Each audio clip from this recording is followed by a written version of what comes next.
I'm Celine Williams, and welcome to the Leading Through Crisis podcast, a conversation series exploring resiliency and leadership in challenging times. Welcome. Today, I'm joined by Karen Wright, who's an executive coach and author of The Accidental Alpha Woman, The Guide to Thriving When Life Feels Overwhelming. Karen, thank you for joining me today.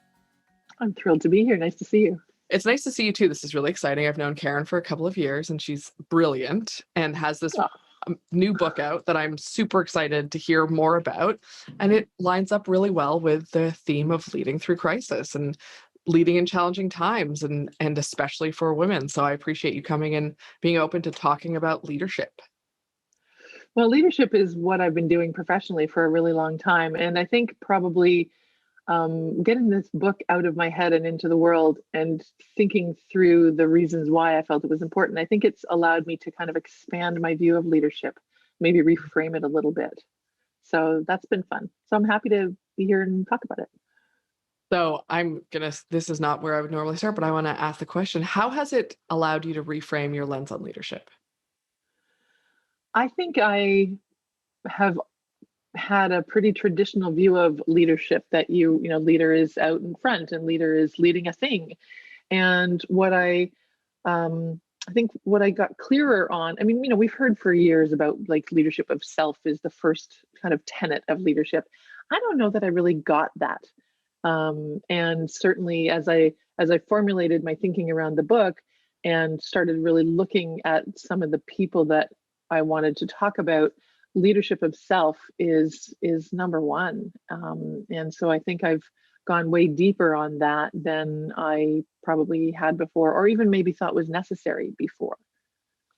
I think that's really applicable when we talk about leading through challenging times, because if you can't lead yourself first and you're not being resilient and you're not keeping a lens on that, then your leading other people is not going to be effective for them or for you. Totally agree. And or even if it feels like it might be effective kind of sort of in the short term, yes, I think it falls apart. Yeah. And I know in my own case, when I think about the business that I've been leading, I'm leading it better now than I was. And I can feel the difference. And some of the people on my team feel the difference. I'm leading as a parent differently for having confronted some of the things that I needed to confront and solved for some of the things I needed to solve. Yeah. And so, so I am really considering myself as a leader differently and more broadly than maybe I did at one point. I think that's a powerful thing. I think that's a really powerful thing to step into. Thanks. But I also think it has to do with the accidental nature of what I talk about, because I venture that I have been an accidental alpha in a great many situations for much of my life without really owning the fact that I could shift towards being more intentional and toward being a more conscious and intentional leader. So I want to explore the idea when for the people who are watching or listening, when they hear accidental alpha, what is that for you? What does that mean to you? Well, the thing that's really interesting is that when I love a good alliteration on any day of the week. And, me too. Right? All word nerds unite. Yes. And when I was in a personal situation, I was struggling and I was trying to kind of figure out how to deal with it. And somewhere along the way, I coined this phrase that I was an accidental alpha. And what for me at the time it meant was that I was having to handle more things and take leadership on more things than I had envisioned having to do. And all of this felt like it happened in a very haphazard and unplanned way. And then as soon as I started talking about this idea of accidental alpha, what I discovered was that almost every woman I mentioned it to had a moment of resonance, a moment of recognition. Oh, that's me. Oh my gosh, I totally get that. Oh, you have to talk about that. I'm so, I want to meet more people who are that. And so the idea, as I talk about it, when I kind of formed it into the thing that became the book, an accidental alpha is a woman who is handling more than she had anticipated having to handle. It wasn't the plan. And so for me, it's the accidental part isn't as much the problem as the disconnect, the tension in the fact that this was unplanned. This was not how I envisioned my life happening. I didn't sign up for this. This is wrong. shouldn't be happening to me, all of these things, right? So this resentment and tension around, hang on, I didn't have a choice about this. If you had asked me, I wouldn't have chosen all these things. So that's for me where the accidental piece. Whereas, I mean, you and I both know women who are crushing it out there in the world, totally intentional, Mhm. right? Decided from the get-go, this is who they were going to be and how they were going to do it. And they set themselves up with support systems, very intentional. So that's, for me, that's how I distinguish the two. I appreciate that distinction. And it's interesting because it makes me think of, if we compare, I'm going to just take it out of women for 1 second. If we compare men to women, I think men are often set up with that as that's what they're aiming for from the get-go. So they set up those systems, they set up the foundations that help support them in moving that forward as it moves forward. And I think that it's I'd be more shocked if there were any men who felt like, oh, I'm an accidental alpha man, then whereas I can totally see it for women, because I think that we don't always necessarily see that future for ourselves in that way. Well, I mean, generationally, most of us at this age and stage have not been encouraged that direction. I mean, with regard to men, I would venture that maybe there aren't a lot of accidental ones, at least not that you and I can see, but I'm certain there are quite a number of reluctant ones. Yes. Oh yeah.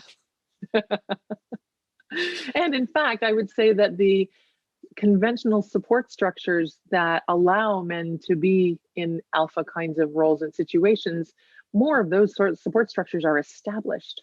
Mhm. Whereas I think for women, we have to find them and create them maybe differently than men are used to have to doing. And thankfully, I think this is changing. Mhm. Although, this past year says maybe not quite so much and maybe not quite as fast as we'd like. Yeah. And I think that's a really valid point, is that I think also the support structures for men historically have been more societally acceptable, right? So Yes. that's the default of how things work. So it's that much easier. Whereas a woman requiring those support structures to step forward into that was different. That was not Yeah. how things worked. Agreed. Yeah, I think you're right. Um, so I have 1,000 questions I want to ask, but before we jump off the sort of male female thing, from what can an accidental alpha woman learn, or what lessons are there for women inside of how men have operated in this way, in your opinion? I get this is not necessarily mountains of research to back it up, but No. from I appreciate that, but from your experience of writing this book, what are there lessons that women can learn, especially because a lot of these accidental alpha women are presumably leading something. Well, if you think of accidental alpha oftentimes as having a earner role in a household, a sole or primary earner, then yes, accidental alpha oftentimes exists in a woman who is leading something somewhere outside the Mhm. home. But I would say that one of the distinctions, one of the differences, behavioral differences, would be the idea of saying no and or asking for help. So I think most people who own an alpha role comfortably are crystal clear what their lane is, and they don't try to take on they don't boil the ocean. They're not taking on other people's stuff. They're not. This doesn't sound charitable, and I don't mean it just to not sound nice, but the idea of they're not as helpful to others. Like, they're helpful within their lane, right? Again, within their realm. So I think the idea of saying no or not jumping in to help and take on other people's stuff, and being willing to delegate, to outsource, to ask for help, really. The interesting thing is that as an alpha, delegating isn't really seen as asking for help, whereas I think women oftentimes perceive it that way, that I can't handle this. If I'm outsourcing, if I'm delegating, it's because I can't handle it and I have to ask for help, as opposed to who's better doing this, because maybe me is not the right answer in all the cases. Mm. And when I think of that in terms of challenging times, crises, whatever language you want to use around Yeah. that, it makes me think immediately that I any leader in a challenging time, I think, feels a responsibility to have all the answers, and to be the go-to person. I think if you are an accidental alpha woman, that responsibility feels much heavier because you don't have you're not naturally inclined to ask for help or to outsource or to get that, to bring people in. So you now have even more of the weight of let me solve all the problems and own it all than I think Yes. any leader who feels that responsibility does in those moments. Yeah, I agree. I think we are all conventionally wired to, and we're rewarded for having the answers for our whole lives. So that's problem one, right? From the Yes. moment we step into school or whatever, right? So that's problem one right there. And oftentimes in my coaching practice, when I'm working with someone who has risen up a level or two, that's one of the things we have to unpack is you are no longer going to be rewarded for knowing all the answers, for Hmm. having all the answers. I think in the case of women, the exacerbating factor is our reluctance to stress other people too much or hand off too many things for fear of overloading other people. We have the caregiving kind of demeanor that says, you know what, they're already busy. I won't bother them. I'll keep it, which is why we've come to that as being the right answer. I'm not really sure, but that's, I think, one of the exacerbating problems. And I think when we value, and you hear it with little girls, again, going back to childhood, when you value the quote, nurturing side of women, and that's their value, they're the nice girl, they don't bother Right. people, and it happens really, really young, then of course women think that's my role. Right. I know. And as I say, I think we can all agree that we've made progress and we can see examples of situations where that's maybe not the primary way women are evaluated, but it's still there. And I think mostly it's there inside our heads, and us getting past it is a great first step. 100%. And isn't that always the hardest? It's like the self-leadership, right? Isn't that sometimes the hardest part is to start with the Of course. recognition and acknowledgement that, oh, this is in my head, right? Yeah. Oh, it's a story I'm telling myself. Oh, I could choose this. Yeah, Oh. that's right. That's right. Wait. If I choose something else, what happens then? Yeah. I know exactly. So wait a minute, there are options for how I create value in the world, right? And Yeah. maybe that's only one of the options. Yeah. So it's really interesting to explore those choices and what that looks like. And I think for women especially, because there's just a right. Listen, I fundamentally do not believe in right or wrong. I don't think that there's a right and a wrong way to do things. I think there's lots of different ways, and Yep, agreed. they'll work best for different people. But I think we are so ingrained in thinking there's a right or wrong that it's like, if this is not right, then what else is the right thing to do becomes the option we all start looking for. Well, or maybe we are very wired for what we think other people are going to think. Of course. And so I've been in executive women's environments where there seems to be an expectation that women will say, yes, my career is important. Yes, yes, I'll make choices in favor of my career. And then push comes to shove and they make a choice in favor of family and feel terrible about it because they feel like they've let down the side. Hmm. Whereas I think we're increasingly in a world where maybe it's okay if we choose the one that people don't expect us to choose, or maybe we can build up the resilience and the self-esteem to handle the people who don't agree. Hmm.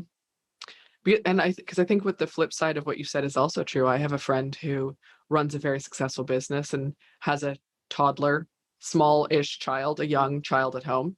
And from the time that she was born, they have had a nanny. And that was a non-negotiable for her because she has, she's been building her business for 20 years and she loves Yeah. it. And that's where she gets her, a lot of her self-esteem from, not from being a mother. She loves being a mother, but that's not the driving factor of who she is. It's not her core Right. identity. And Yeah. she got tons of flack from people Huh. when she had a nanny for her child that is there all the time. And that was as challenging as that feeling like, it's the flip side of the coin. Whereas there's judgment if you choose your family, there's judgment if you choose your career. Like, why? Why are we I doing know. this? Well, but also we've ramped up the expectations all the way across the board. And I wish I had the statistic in front of me. There was a piece of research that came out that said that women today who have jobs outside the home are actually spending more time with their children than women in the 50s who stayed home. I heard that. Oh, what? So I know. So we've set this crazy expectation of ourselves that we can do it all, and that not only that we can, but we ought to try. Like that, it's that and doing anything less than all, whatever all is the thing we should be setting ourselves to do. And I don't. I mean, I'd love to know the moment in time when that whole value system kind of shifted. But I mean, I'm a big believer in the it takes a village idea. And if you have the wherewithal to get help, I mean, I was on a call earlier today with a woman who is expecting her second child, and she has a very demanding job, very, very demanding job. And both of her parents are actively involved in their home, taking care of baby one and helping out with meals, and like they're actively involved. And it's wonderful. It's just wonderful. So, whether it's family, whether it's hired support, whether it's neighborhood moms groups and things, like, please let us get back to involving more people in our lives such that we're not shouldering every bit of every role. I'm curious how much of this idea that you have to do it all drives the dissonance inside of the accidental alpha woman and how she's operating in the world. Um, to some degree, certainly. In some cases, it's a catching up problem that the Mm, reality shifted and I wasn't ready for it and I didn't have the systems in place. So the really healthy accidental alpha would be the one that quickly says, hold on, something's different here. I need to make some changes in order to absorb this new thing that happened. mhm. And I think that's at least one of the problems, that my circumstances changed, but I didn't change anything else. And I just tried to kind of absorb that situation, whatever it is. So I think the woman who can read it more quickly is going to do better in the face of change. You'll run less risk of that feeling of overwhelm and burnout. Are there, um, and this might be anecdotal, if anything, I appreciate that, but are there, so if someone is hearing this and saying, "Oh, I think I might be one of those accidental alpha women, that might be me." Are there any signs or indicators that on the way to overwhelm could let them know that maybe overwhelm is on the way, as opposed to suddenly being in that complete "oh crap" moment, which I think a lot of them probably end up in? A lot. For me, the first clue is a regular feeling of resentment. I shouldn't have to be doing this. I shouldn't have to be doing this and that. So I think if you're starting to feel that, ugh, I'm already doing all of this. For God's sakes, don't expect me to do that too. I mean, I'll do it because I can, and it's just quicker for me to do it, like whatever it is, right? So in my own case, it was I now all of a sudden have to earn all the money, and I still have to plan the birthday parties and the dentist appointments and be at the parent teacher meetings and like all the things. And it's like, where did I let go of something when I picked up this other thing? And it's that tension and resentment and frustration at, like, who could possibly expect me to do all of these things? Mm. That's like anytime we feel a sense of kind of inner turmoil about something, that's a good cause for reflection under any circumstances. Yeah, I think I like that. I appreciate that you put a feeling specifically to it, resentment, because we, I think, generally are not great at labeling our feelings, and we're not great at Agreed. using that language, but we all know what resentment feels like. And if we recognize it happening and we use the language to describe it, then we can do something about it. Absolutely agree. Um, s- So the flip side of that question is, because, and I want you to know that when I hear, the idea of things getting overwhelming, to me, that's often challenging times, crises, when the poop hits the fan, for lack of a better word, whether it's in Yeah. your own life or externally. 2020 would be a great example of Great example. things getting Yeah, overwhelming that was I not know, maybe for sure. all in Not in your the control. cards. Yeah. So I know. when things like that happen, how can, do you have any advice for women, men? I mean, listen, men are going to get value out of this as well. I'm not saying it's only for women, but specifically for women, that can help them, to use your language, thrive in those moments. What's something they can do? What is the counterbalance to any month of 2020 outside of January and February? I know, right? And by the way, one of the biggest supporters of the book is a guy who read it and just went, "Oh my heavens!" Like, so it is, yes, it's about women and technically for women, but not only. Um, so in the book, I outline a framework, and it's based on the idea that women are terrible at receiving. Generally, we don't do well at receiving gifts, compliments, help, intuitive messages from the universe, like you name it, right? Yeah. And so I worked with that word to create a framework. And the first one is recognize your reality. And so the minute you feel a little dissonance, a little tension, a little something, I think it's useful to stop and say, what's really going on here? Let me take a good hard look, because I might be ignoring something. I might be seeing something, but presuming it's temporary and going to go away, right? I might be attributing an intention to somebody who maybe doesn't have that intention, right? Because we never really know what's going on inside someone's head. So I think the quicker we can get a clean read, a clean, objective, fact-based read on what's going on. And this is the problem with 2020, because our read was, we weren't able to get a clean read for a little while. So I remember in March, I had been traveling. I was in the US. And so I was coming back after a week being kind of off the grid and trying to catch up. And one of the coaches on my team said, I think it'll all come back to normal by June. And so, and I still remember that conversation, because I thought, well, anybody who looked at what was going on in March and said, we'll be fine by June, they wouldn't be making a long-term plan. They wouldn't be making any sort of systemic adjustments to what they were having to deal with. A lot of parents said, we'll just get through to the end of this school year. Next year will be fine. Unfortunately, not so much. And I don't know that there's anything about what's gone on this past year that any of us could have done anything much different with. But I mean, and so that is a very extreme circumstance. But as I say, to get clear on, this is really happening. And this is the best information I have for the moment. So the more I can deal with, this as it really is, not as I wish it was or would prefer it wasn't, then I think you're more equipped to then set yourself up, let go of something, change something, ask for help, whatever it is. I think I think that's a wonderful starting point in many circumstances, to say what's real, what's, what are the facts in this situation. And I think the 2020 is actually a great example. I was certainly one of those people at the beginning who was like, this is not going to go past summer. Like, that's not a real thing. However, I also was like, I don't know that. I don't have a fact that says that's true. So if this does continue past summer, what does that look like for me? And if it doesn't, what does that look like? Right. So I didn't, and I think that's why looking at the reality of a situation is so important. I love optimists. I am an optimist. Optimists are wonderful. However, if you're only ever planning for the best possible outcome, you're always going to be in a state of overwhelm.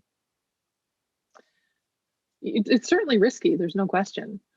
And I think it's great to say, I hope it ends by summer. Yes. But to your point, if it doesn't, here's my plan. Right. And so hope for the best and plan for the worst, right? Yes. Yeah. And plan for the worst is the most practical thing any of us can do. And a lot of people don't want to do that because it allows for the possibility that the worst might actually happen. Yes. But really, wouldn't you rather be prepared? Well, yes, I definitely would. And I think that in most cases, I'm a person who I believe that long-term things always work out for the best. I really do believe that they work out for the, and that does not mean there's not sucky moments inside of that. And it doesn't mean that you don't have the worst day, but long-term, I don't truly believe that generally speaking things, and I recognize that's a privileged lens on things. I get all of that, but I do think that things tend to work out for the best. That being said, I think if you operate through life without planning for things, maybe in the short term to not go the exact way you want them to go, you do yourself a disservice and you end up in situations that you're reactive instead of responding. And I think that's a big difference, right? Do I want to be reacting all the time? Which is Yep. where overwhelm, I think for me personally, when I'm always reacting, overwhelm hits very quickly. If I'm responding because I have some sense of what I would do in this situation, it's way less overwhelming. Yes. And generally emotionally easier. It just is. But I also think that the more we attach ourselves to a particular outcome, and that's a pure coaching thing, right? If we detach ourselves from the outcome and just observe what's happening and then exercise influence or control where we have that available. Too often the big thing that's happening is that people are wanting to control something that is absolutely not theirs to control, or investing emotion in getting Mhm. upset about something. The person who was going to go golfing on Saturday and wakes up and it's raining and is in a bad mood all day. Well, you couldn't control the rain. So why attach so much emotion? Why invest so much in that? So, I'm not saying not be emotional, but I am saying notice the emotions and notice where they're helping you solve. Yeah. It's I think it's very hard for people to understand the idea of not getting attached to the outcome when they hear that. Totally. Um, I'm gonna lean on your experience coaching. If someone hears that and says, I don't how do you not get attached to the I don't understand that, because I guarantee there's people listening who will have that similar reaction. How is there any advice you would give them to, I don't care whether it's detached from the outcome, to better recognize when they're attached to an outcome, something that helps them get out of that, I don't understand how you don't get attached to an outcome? There are a couple of different things that work here. So first is, and this comes from Stephen Covey's Seven Habits of Highly Effective People, the oldest personal development book in the world almost. And it's the donut. That's what the middle, in the small bit in the middle is what you can control. And outside of that is what you can influence. And outside of that is things like the weather. And so my first request of clients is that they look at the thing that's going on and figure out whether it's something they can control or something they can influence. Because if it is one or other of those, by all means, make a choice about investing some emotion. But then also, the idea that we can choose our emotions is oftentimes a revolutionary idea. And Yes. mindfulness practice supports that. I had a fascinating conversation with my son, who was at the time about 17 or 18, and I mean, children of coaches get exposed to different ideas than regular humans on a normal basis. But he was talking about how he'd gotten really angry about something. And I, of course, went into pure coach mode around, well, you don't have to be angry. You can choose your emotions. And he was absolutely adamant that there was no way he could choose an emotion. And finally, his parting shot was, I can't choose whether I get angry. I get that I can choose whether I stay angry. There we go. And so if more of us could recognize a flare of emotion and then decide whether that's where we want to stay, I think we then can handle, we then maybe don't experience things like overwhelm quite so much. I think that, first of all, I'd love to talk to your son. I'm sure that he is wildly more insightful than most, young men his age as a result. But I think that's a really good frame, that you can't control if you feel a certain way. You can control if you stay feeling that way. Right. You Yeah, can't control the reaction, you can control the response. totally. So I think that's really powerful. And I think it's something that applies especially in times of challenging times of crisis, right? I mean, it's as simple as the people who are upset at things being closed. Well, I can't change whether things are closed. I can control whether I contribute to the problem by Right. making the choices about where I engage and how I interact with the world. So yeah, there just isn't any value. There isn't any benefit in being upset at the way things are. I I think that is a really important reminder for people to have and people to hear is that it doesn't serve anyone to be upset at the things that are Least of all yourself. Right. right. Yeah. I mean, whether it's politics, whether it's the COVID, people who are angry that COVID is still around, what is there? There's an old adage I've heard it from people who are in AA, to be fair. So I don't know that it's an old adage, but it's the idea that it's like drinking poison to kill someone else. Yeah. Yes, right? I love that one. Like who's feeling this? It's not COVID doesn't care if you're mad at it. The closed businesses don't care if you're mad at them, right? So all you're doing is hurting yourself. I know. It's like being mad at the barista in Starbucks because they won't serve you if you're not wearing a mask. The barista didn't make that decision. Oh gosh. Right? So, those poor frontline retail service business, oh my gosh, they've been putting up with such stuff. So, yes. and the reality of what we've gone through this past year is that everyone's on a short fuse right now. We are out of gas. There's a principle in positive psychology around self-regulation, and that we have a fixed amount of ability to control our behavior and sort of discipline ourselves and make difficult choices. And it's the reason why, for example, you don't start a diet and a budget on the same day, right? Because you're using up all of your control over here. You won't have anything left for this. And I mean, what the world has asked of us this past year has exhausted all of our stores of self-regulation. And unless we've actively worked on building our personal resilience by things like, eating right and exercising and, all of those sorts of things, it's intellectually, it's understandable that people are frustrated and that frustration is showing up. It doesn't help. No, I think I agree. I agree. I want to, before we sort of wrap this up, I want to ask the question, is there anything that you would like to emphasize that you've said, or that you want to add to what you said for the listeners and the viewers, or, whether it's around the concept of accidental alpha woman and thriving when things feel overwhelming, or if it's just generally leading in challenging times?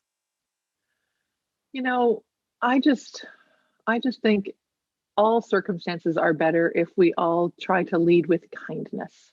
If we all just genuinely care about other humans and are mindful of the impact that we ourselves are having on those we come in contact with, I think with just that, life is a little easier and the world is a little better. So, I mean, kindness to self to start with, because I think, as we've talked about, women in general, accidental alphas in particular, very hard on ourselves. But I think we're also just defaulting to being not very nice to other people because we're frustrated. Whereas if we just exercise a tiny little bit of extra effort to be kind and to be thoughtful, or at least to be empathetic to the fact that we're kind of all struggling and we're all in this together, I think in any crisis, this or any other, I think that would be a nice place to start. I think that is beautifully said. I want to let all of our listeners know that you can check out Karen's book online. The website is www, obviously. I always forget to say that part, and then someone got on my case about it. So do the World Wide Web part, .accidentalalphawoman.com.